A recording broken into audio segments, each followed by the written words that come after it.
Buenas tardes, alumnos y alumnas del primero medio A y del primero medio B. En este breve video tenemos como objetivo conocer y comprender los conceptos de contexto de producción y contexto de recepción. Entonces, comenzamos de inmediato entregando una breve definición de ambos conceptos.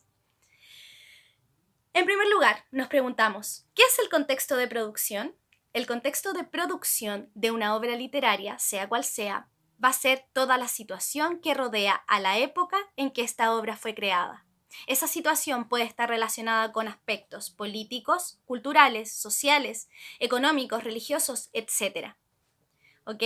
Entonces va a ser la situación, el momento, la época en que fue creada esa obra, en que fue producida, como dice la palabra. Por lo tanto, va a tener que ver directamente con el autor o la autora y con el momento, la época en que ese autor y esa autora crearon la obra. Por otro lado, nos preguntamos entonces, ¿y qué es el contexto de recepción? El contexto de recepción va a ser toda la situación también política, cultural, social, económica, religiosa, etcétera, que rodea a la recepción del texto, es decir, al momento en que los lectores y las lectoras recibimos y leemos ese texto. Por lo tanto, estos dos conceptos son completamente distintos. El primer concepto, el contexto de producción, tiene que ver con el autor y con la época en que éste creó la obra. Y el contexto de recepción tiene que ver con los y las lectoras y lectores de esta obra y con el momento y la época en que estos recibieron esa obra. Por supuesto, el contexto de recepción va a tener que ver con cada uno de los lectores y va a ir cambiando, ¿ya? Por el contrario, el contexto de producción nunca va a cambiar, va a ser siempre el mismo. Hay una época, un momento en específico de la historia en que el autor o la autora creó esa obra. ¿Por qué es importante que nosotros conozcamos estos dos conceptos? Ustedes se preguntarán. Porque es imposible que comprendamos en profundidad y que podamos hacer un análisis completo y una interpretación profunda de un texto, sea cual sea el texto, si no conocemos bien, por un lado, cuándo fue ese texto creado, cuál era la visión de mundo de ese momento de la historia, en qué tipo de sociedad y de época estaba posicionado ese autor, esa autora. Porque la época en que estamos escribiendo, en que estamos viviendo, condiciona nuestro modo de pensar necesariamente.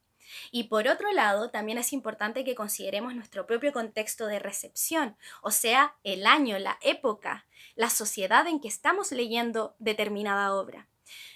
Como les decía, la época en que vivimos, en que estamos, en que nacimos, en que vivimos, en que nos desarrollamos día a día, influye directamente en cómo nosotros vemos, sentimos y vivimos el mundo que nos rodea. Entonces, tenemos que considerar eso a la hora de leer, comprender, analizar e interpretar un texto y hacer dialogar esos dos contextos. Por supuesto, vamos a dar un ejemplo. Hemos estado trabajando en las últimas entregas con el movimiento romanticista. Entonces, ahí podemos ver un ejemplo muy palpable de esto que estoy comentándoles. Si no conociéramos que los poemas y los textos narrativos que hemos leído fueron ambientados en la época romántica o en este contexto del movimiento romántico, más bien dicho, no podríamos entender en profundidad el espíritu, la sensibilidad con que el autor escribió esos textos y con que el narrador o el hablante lírico nos está expresando esos sentimientos o esas ideas. Solo podemos entender ese texto profundamente porque conocemos cuándo fue escrito, en qué movimiento estaba insertado también, y podemos entonces comprender toda esta visión de mundo de los románticos y esta sensibilidad de los románticos y todo este espíritu romántico también que rodea a todos los textos que fueron creados en este movimiento. Si no entendiéramos eso, no entenderíamos realmente el texto.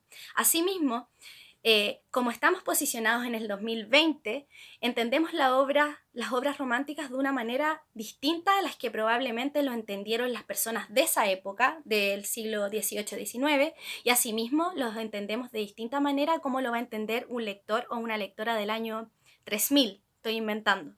¿Ya? Entonces tenemos que entender que tanto el contexto de producción como el contexto de recepción influyen directamente en la interpretación, análisis y comprensión de cualquier obra literaria. Eso. Espero que le hayan quedado claros ambos conceptos. Cualquier duda, por supuesto, me pueden escribir a mi mail andrea.escobar@sip.cl. Que estén muy bien, les mando un abrazo gigante. Adiós.